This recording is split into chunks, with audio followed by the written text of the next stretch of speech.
Well, hello there, my fellow rushers. How are you doing today? King Rexy here, and yeah, I'm back. I was cooking with vengeance for a while, and I might have overcooked it quite a bit because I've made a few mods for vengeance. And the reason why I made those mods is pretty simple. I want to move on to modding the first three Kingdom Rush games, but beforehand I had to satisfy my vengeance surges. So I've made not one, not two, not even three, but 5 separate mods for Kingdom Rush Vengeance. Each one of them provides their own little thing. And in this video I'm gonna tell you what every one of those mods does. Granted, it's gonna be quite summarized, because if I try to explain everything in detail, this video is gonna be over 2 hours long. And yeah, we're gonna start from the simplest one to the more complex one. And the first mod is, well, right in front of you, because as you can see we have a lot of tier 4 towers. And how do we have them, you may ask? Well, this is the first mod that I made for Kingdom Rush Vengeance, called All Towers mod, which does one simple thing.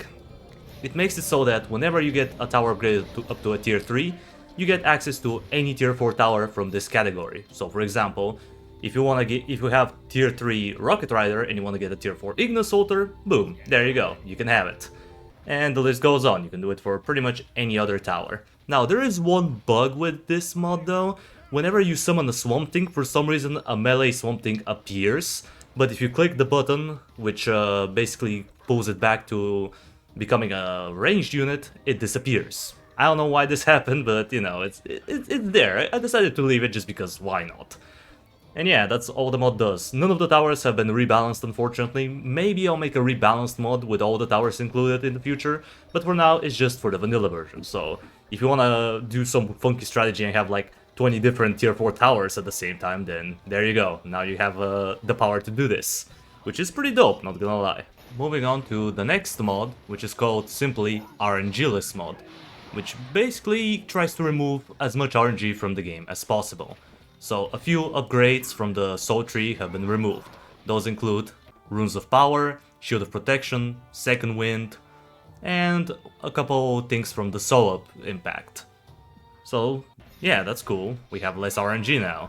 But what about damage values? Well, don't worry, because all the damage values are now the same.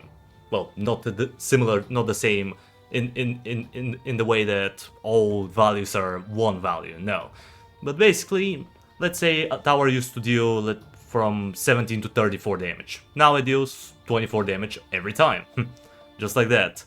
And that goes for anything you can think of. Enemies, they all have the same damage values.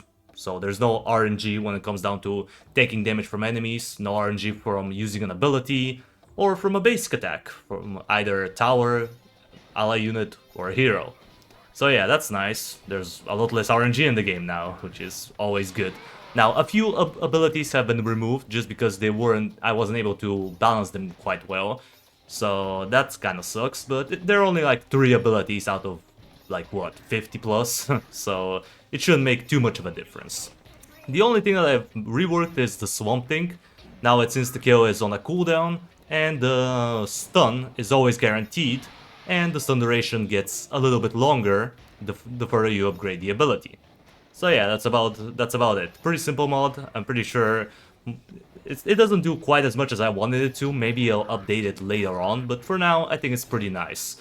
So people aren't gonna complain that much about RNG, because I've noticed this while I was discussing with other people why Vengeance is kind of a bad game, and a lot of them said, well, because it has too many RNG elements. So with this mod, most of them are gone. So if you want to play vanilla Vengeance with like 90% of the RNG removed, well, there you go. You can have it now. Moving on to the third mod. What does this one do? Well, I called it the Quality of Life mod, or QoF for short. This one basically tries to get rid of as many Vengeance cells as possible. For example, Soul Impact does barely any damage. Now it deals a lot more damage. A lot of the RNG upgrades have been removed completely, so they no longer do anything, which is always nice. Reinforcements have 10 seconds cooldown, as opposed to 14 or 16, whatever it was.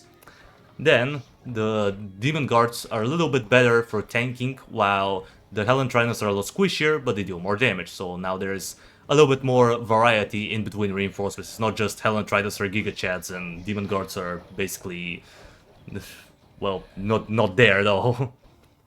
So yeah, that's cool. What else do we got?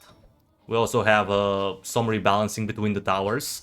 For example, the Infernal Mage and the, what would you call it, Orc Shaman. Their damage values are a lot more consistent, so there isn't like 3.5 times gap in between their damage or something crazy like that. Some abilities have been reworked so they're a little bit more useful. A few enemy abilities that were initially turned off in the code are now available. For example, the Paladin's Aura. Basically, every 8 seconds they can make other enemies take 30% less damage from all sources for a few seconds, which is pretty nice. You know, it definitely makes the Paladin a little bit more of a formidable opponent. A few other things have been done, like the dialogue from boss levels. Whenever you start a boss level, you have to sit through and listen to the 2 lines of dialogue that the boss has to deliver every time you reset the level. Well, that's no longer a feature, so you can just get into the level right away and start building your defense. You don't have to waste precious seconds. It's just there because I found it quite annoying. There have been a few other things like insta-kills. They all have smart targeting now. In this case, they're gonna target the enemy with the most max health. So, for example, if there's an enemy with 2000 HP and one with 5000, the tower is gonna insta-kill the one with 5000, assuming both of them are in range. And the Shadow Mark got a slight rework. So, basically the way it works now is it's gonna target the enemy with the most current health, not just max health. So let's say you have 2 enemies with 7000 max HP, but one of them is at like 50% HP, the other one is at like, well, 25%. The Shadow Mark is gonna always target the enemy who has 50% HP, assuming both of them are in range, of course.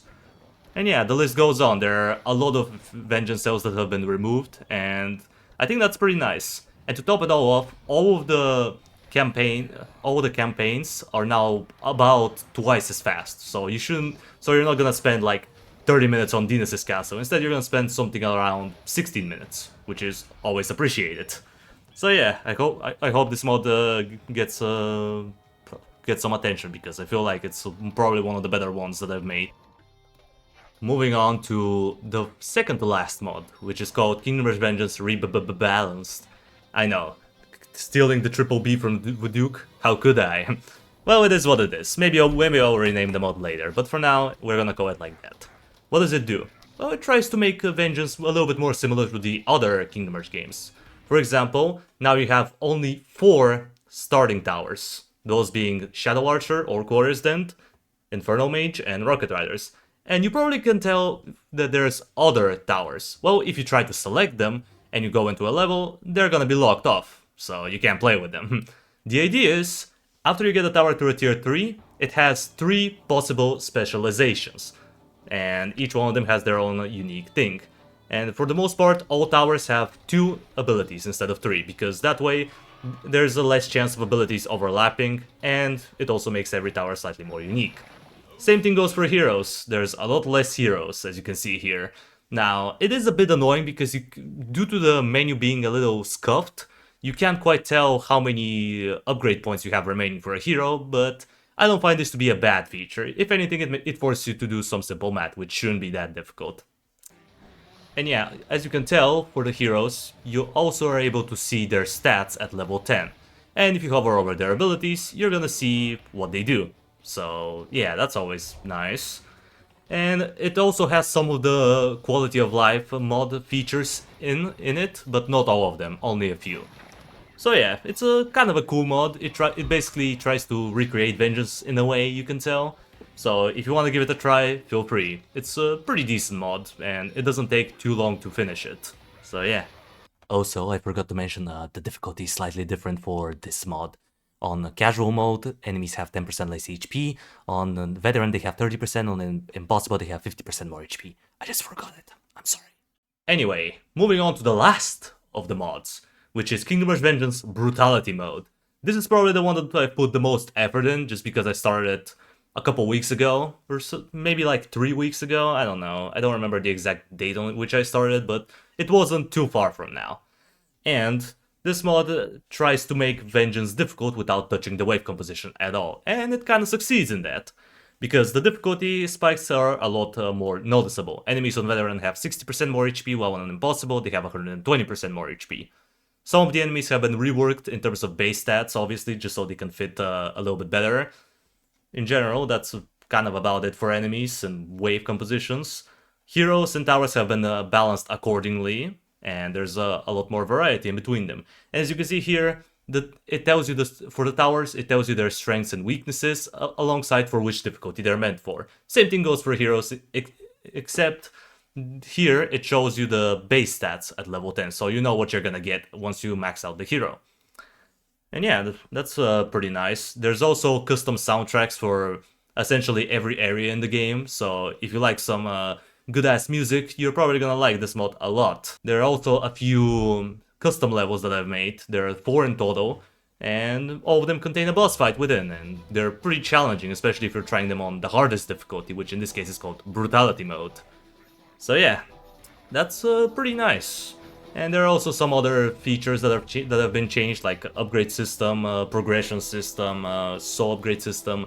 You know, it's a lot. It's a lot of stuff, which I'm probably gonna make a video on separately, just because of how much time I've spent on this mod. But yeah, that's pretty much about it. Now, how do you gain access to those mods? Well, it's pretty simple. All you have to do is join my Discord server, which I will leave a link to down in the description, and you can get the links for the mods from there.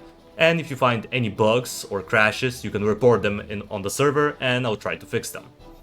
So yeah, that's pretty much about it. I know, a lot of stuff, a lot of mods came out at the same time, but I have to warn you, they're still in their beta stage, so they're not fully finished. There meant to be some bugs and maybe occasional crash, but I'm gonna try my best to fix them over time. Because again, I didn't have a lot of time to beta test at all, simply because I've been working on 4 out of the 5 mods by myself. For Brutality Mode, I had another person with me who gave me ideas, and a couple other people who beta tested, which definitely sped up the process, because otherwise the video was probably gonna take a lot longer to come out. So shout out to those people, they definitely helped me out quite a bit. And yeah, I'm gonna be making more videos in the future, and there might be a live stream coming out probably in a couple days, so stay tuned for that. And yeah, with that out of the way, I think that's gonna do it for today's video.